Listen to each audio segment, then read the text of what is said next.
Good morning from Manchester, England. 37 years ago, I bought this knife. Actually, a set of them. They were steak knives for my girlfriend. An odd present. Romantic? Well, I thought practical. One day we'll be married and we'll have a set of 12 steak knives. Living in the UK, you don't eat steak very often, so it was a bit of a strange gift. But this was my plan. And we're talking about some tools. We'll be talking about implements in this iFaith message. What happened to this knife? How do we still have it after all these years? A few years after I purchased it, I was doing a wedding at church. And I was, in the morning before church, I had my suit jacket on and the buttonhole was sewn up. So I used this to open the hole. Unfortunately, I slipped. I cut right through my finger, had to have stitches. And for that wedding that I was doing, and I did do the wedding, but I was bandaged, but I was dripping blood on the floor during the whole ceremony. Just my stupidity. Sometimes we do the wrong things with tools. Not so in the case of God. Let's just review briefly what we looked at last time in number 88. Here am I, send Aaron. When we forget the grace shown to us, we cease to care whether God shows grace to others. A sense of cleansing reinforces, it leads to our sense of mission and gives us the stamina we need to keep going. Isaiah was speaking in the 8th century. He warns of doom. Doom is simply a word for judgment. The northern kingdom of Israel didn't have long before it would fall to the Assyrians. Isaiah kept preaching, and eventually the southern kingdom in the 500s would fall to Babylon. At this time, though, Assyria is on the rise, but things are pretty good in Israel. And many of God's people took this as a positive sign, a sign that they must be doing something right. Of course, to say, well, things are going well, someone up there must like me, that's very bad reasoning. Because often things go well, not because you're doing well spiritually, they go well because you made a wise decision 6 years ago, or you made this investment last year, and it's coming to fruition now. So don't look at the signs of the moment. The title of this message is Rod, Club, Axe, Saw. And so let's begin in Isaiah. We're in chapter 10. We're not talking about a knife today. We're going to talk about God's rod and his club and so forth. Woe to the Assyrian, the rod of my anger, in whose hand is the club of my wrath. I send him against a godless nation. I dispatch him against a people who anger me, to seize loot and snatch plunder, and to trample them down like mud in the streets. But this is not what he intends. This is not what he has in mind. His purpose is to destroy, to put an end to many nations. What does that mean, woe to the Assyrian? Well, the ultimate punishment that God would bring upon his people was a foreign invader, which would lead to exile of many of the Jews. And this is anticipating the time just after. So the Assyrian, at this point, has destroyed the northern kingdom. The capital city of Samaria has fallen. And so this is after the 720s. But Assyria is a tool, but God's going to use another tool to deal with Assyria. It's actually Babylon, the next kingdom on the world stage. And we see that the rod of my anger is referring to Assyria. God's using Assyria as a tool to discipline his people. And then it says, in the Assyrian's hand is the club of my wrath. So the dreaded Assyrian armies with all their merciless policies and torture, that's going to be let loose on God's people. Notice it said that I send him against a godless nation. Who's the godless nation? It's Israel. It's not the pagan Assyrians, though they're godless too in a way, or maybe they've got many gods. But the people who've broken faith and ceased to live as though God means anything are God's people. Now, Assyria's intention goes way beyond God's intended purposes, because Assyria's purposes are not godly, and that's why God says, I'll deal with you. Can you see that? So God uses one people or one person or one event to affect another event to affect another event. All of this at the same time, we have free will and we're called to do what's right. Let's go a little bit further. Isaiah 10:10. As my hand seized the kingdoms of the idols, kingdoms whose images excelled those of Jerusalem and Samaria, shall I not deal with Jerusalem and her images as I dealt with Samaria and her idols?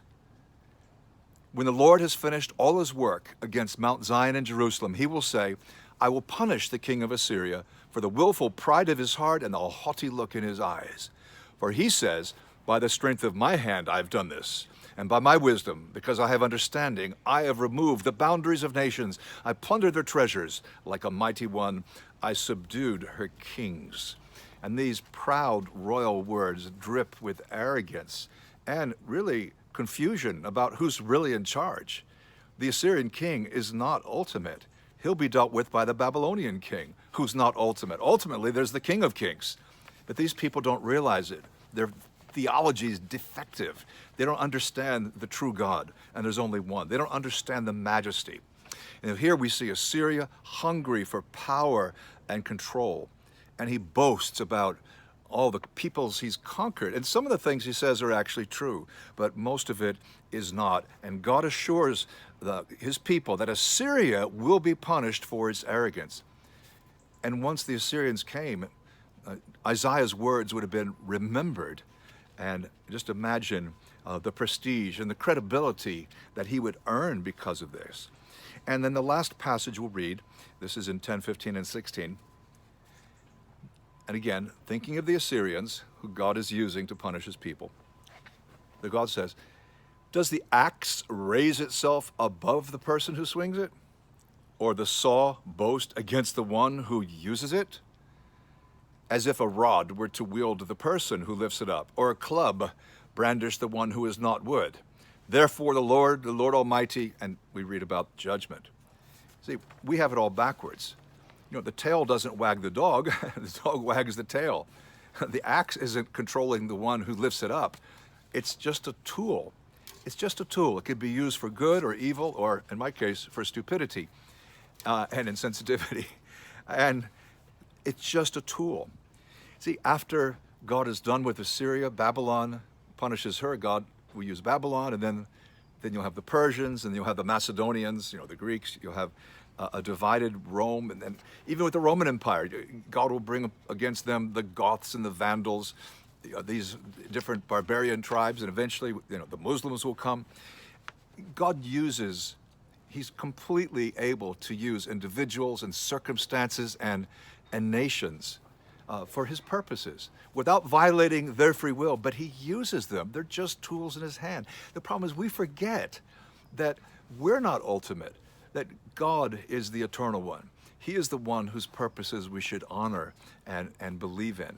And that's why I called this talk Rod, Club, Axe, and Saw. Well, you'll see this kind of theme throughout Isaiah and some of the other prophets, but it's especially clear here as Assyria is warned that not to get too big for her britches, Assyria is simply a tool. So how do we apply these thoughts? What does it mean for us? Well, one, and I've already mentioned this, don't overinterpret the good times as signs of God's approval. In the same way, if things are going badly, it doesn't mean God's against you. It may be because something bad happened 2 years ago, or you made a bad decision 5 years ago, and now it's affecting you. So don't be careful how you analyze. Step back and look at the big picture. Don't be surprised, secondly. Don't be surprised when God uses unrighteous people or powers or catastrophes to work out his purposes. A very touching question came last night in the question time I had here in Manchester. A 7-year-old who's not able to walk was wondering, why did God make me this way? Of course, God didn't directly make anyone with a birth defect.